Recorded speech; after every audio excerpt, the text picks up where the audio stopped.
My own personal story is really fun. My personal love story in New York is that I met my husband at restaurant 212, which is now called East Pole, I think, on the Upper East Side. And I had gone to dinner alone that night. I had come out from the gym at Equinox on 63rd Street, and I thought, I'm really hungry, and maybe I should just go and check out this place. I have to get something to eat. And I did. I met my husband that night. It was too late to get a girlfriend to join me.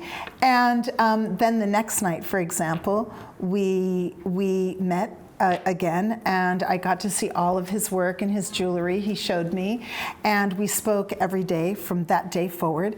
And I knew on the fourth date that we were going to be married, and I was already 39 years old, and I had not felt that before.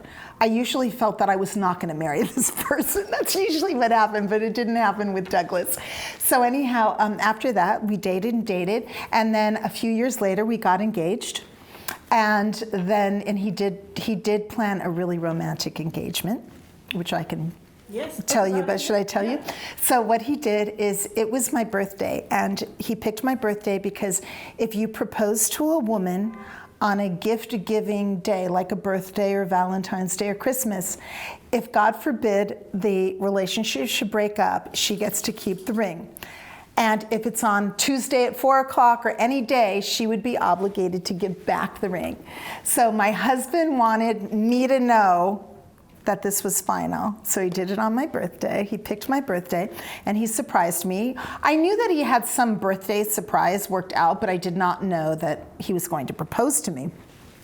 So he said, come home early from work, which I did, and then he ended up blindfolding me, taking me downstairs, blindfolding me. We lived in Tribeca, spinning me around so I didn't know what direction that I was in.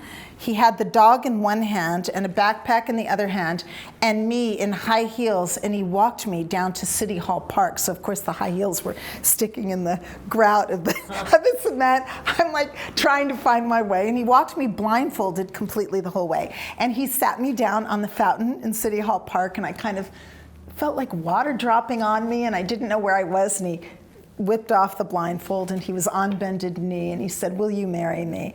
And I was trying to get oriented. I didn't know where I was, and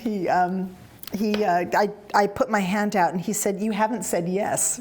So I said yes, and he put the ring on, and then he had planned a surprise party. So I had a bunch of people waiting for me at a friend's shop in Tribeca, right nearby, that we walked to.